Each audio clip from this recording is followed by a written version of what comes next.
High, সবাই কেমন আছেন? আজকের ভিডিওতে আসুন আমরা শিখি যে কিভাবে লক রিং টুল ব্যবহার করতে হয়। যন্ত্রপাতি সার্ভিসিং এর জন্য লক রিং এর বিভিন্ন ফিটিংস। উদ্দেশ্য, এই ভিডিও শেষে আপনি পারবেন প্রথম, লক রিং দিয়ে দুটি কপার টিউব সংযুক্ত করুন। দ্বিতীয়, লক রিং ফিটিং দ্বারা ক্যাপিলারি টিউব সংযুক্ত করুন। আসুন আমরা এই প্র্যাকটিক্যালটি করার জন্য প্রয়োজনীয় সরঞ্জাম এবং উপকরণ সংগ্রহ করি। টিউব কাটার একটি, টিউব ক্যালিপার একটি, ডিজিটাল মাইক্রোমিটার ক্যালিপার একটি, লক রিং টুল কিট একটি, স্যান্ড পেপার প্রয়োজন হিসাবে, লক প্রেপ অ্যাডহেসিভ একটি, লক রিং বিভিন্ন আকার একটি সেট, কপার টিউবস চাহিদা অনুযায়ী। কপার টিউবস লক করার উদ্দেশ্য নিয়ে আলোচনা করা যাক। লক রিং একটি ব্র্যান্ড যা কপার টিউব যোগ করা সহ বিভিন্ন অ্যাপ্লিকেশনের জন্য মেকানিক্যাল পাইপ কানেক্টরস তৈরি করে। লক রিং কানেক্টরসগুলি তাদের উদ্ভাবনী নকশার জন্য পরিচিত, যা ঐতিহ্যগত ঢালাই বা ব্রেজিং পদ্ধতির প্রয়োজনীয়তা দূরে করে। পরিবর্তে লক রিং কানেক্টরসগুলি একটি নির্ভরযোগ্য এবং লিক ফ্রি জয়েন্ট তৈরি করতে একটি কোল্ড মেকানিক্যাল ফর্মিং প্রসেস ব্যবহার করে। কপার টিউবের লক রিং কানেক্টরসগুলির প্রাথমিক উদ্দেশ্য হল ঢালাই, ব্রেজিং বা অন্যান্য হিট বেসড মেথডস এর প্রয়োজন ছাড়াই একটি নির্ভরযোগ্য, লিক ফ্রি এবং দক্ষ সংযোগ প্রদান করা। পদ্ধতি: টাস্ক 1, লকিং দিয়ে দুটি কপার টিউব সংযুক্ত করুন। স্টেপ 1, একটি টিউবিং কাটার ব্যবহার করে পছন্দসই দৈর্ঘ্যে কপার টিউব কাটুন। কপার টিউবিং এর কাটা প্রান্ত থেকে যে কোনো বার্স বা রুক্ষ প্রান্ত অপসারণ করতে একটি ডিবারিং টুলস ব্যবহার করুন। এটি লক রিং কানেক্টরের জন্য একটি মসৃণ এবং এমনকি সারফেস নিশ্চিত করতে সহায়তা করে। স্টেপ 3, সঠিক লকিং সাইজ এবং উপকরণ নির্বাচন করুন। আকার 1.6 মিলিমিটার থেকে 35 মিলিমিটার পর্যন্ত উপলব্ধ। স্টেপ 4, টিউব ক্যালিপার্স দিয়ে টিউবিং এর আকার পরীক্ষা করুন। যদি উপলব্ধ থাকে তাহলে সঠিক পরিমাপের জন্য ডিজিটাল মাইক্রোমিটার ক্যালিপার ব্যবহার করুন। স্টেপ 5, হরিজন্টাল লাইনে টিউব এবং লকিং ফিটিং সেট করুন।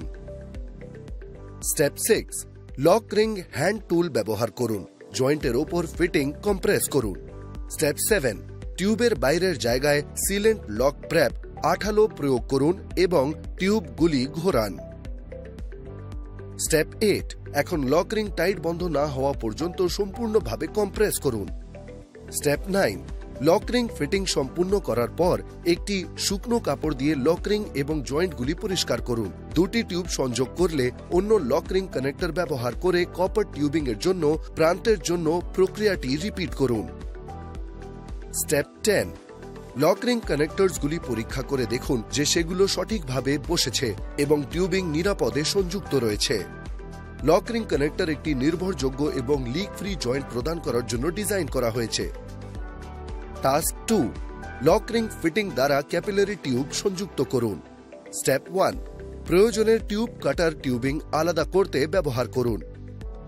স্টেপ 2, স্যান্ড পেপার দিয়ে ক্যাপিলারি টিউবের প্রান্তটি পরিষ্কার করুন। লক্ষ্য হল ক্যাপিলারি টিউবকে ক্ষতি না করে সারফেসের যে কোনো দূষিত পদার্থ অপসারণ করা। প্রায় 400 বা তার বেশি একটি গ্রিড উপযুক্ত। স্টেপ 3, লুপিং কানেক্টরের জন্য প্রান্তে না পৌঁছানো পর্যন্ত ক্যাপিলারি টিউবটিকে পাস করুন। যেমন কপার টিউবের কাটা প্রান্তগুলির একটিতে লক রিং কানেক্টরকে স্লাইড করুন। নিশ্চিত করুন যে লক রিং কানেক্টরটি সম্পূর্ণভাবে বসে আছে এবং টিউবের পুরো পরিধিকে ঢেকে রেখেছে। স্টেপ 4, লক রিংয়ে আংশিকভাবে ঢোকানোর সময় লক প্রেপ 1 ফোঁটা প্রয়োগ করুন।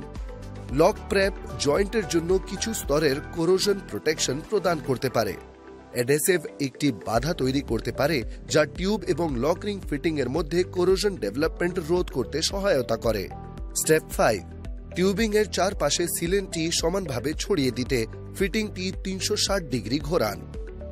স্টেপ 6, ক্যাপিলারি টিউবের মধ্যে একটি সামান্য বেন্ড রাখুন। স্টেপ 7, কপার টিউবের সাথে অন্য প্রান্তটি ঢোকান এবং লক রিং কানেকশনটি সম্পূর্ণ করতে লকিং দুটি কপার টিউব সংযুক্ত করুন। স্টেপ 8, জয়েন্ট শেষ হওয়ার পরে শুকনো কাপড় দিয়ে জয়েন্টগুলি মুছুন।